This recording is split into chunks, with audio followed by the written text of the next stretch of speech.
G'day guys. A pretty massive project was recently announced that aims to bring Android support to R36S clones.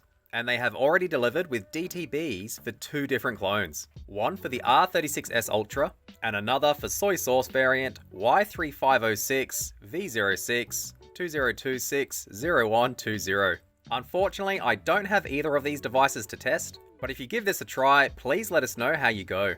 They announced the new project over on the R36S subreddit, which is what you are seeing here, and the new DTBs are available over on their Discord channel. Someone has uploaded them to Mediafire as well, down in the comments on their Reddit post, for those that don't or can't use Discord.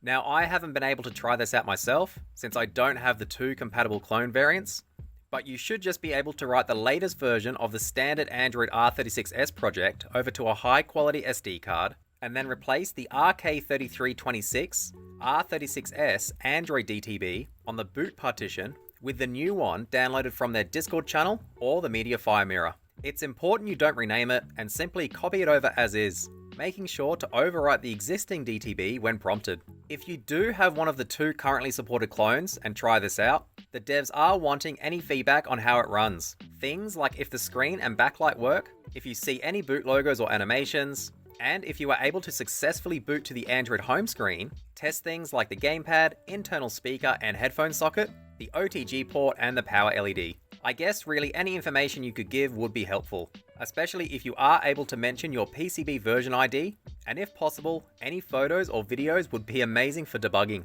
Android clone support has been highly requested since the Android R36S project was first announced, so this is pretty amazing. Hopefully they continue to add support for more clone variants, like the K36 Emulet clone, in the near future.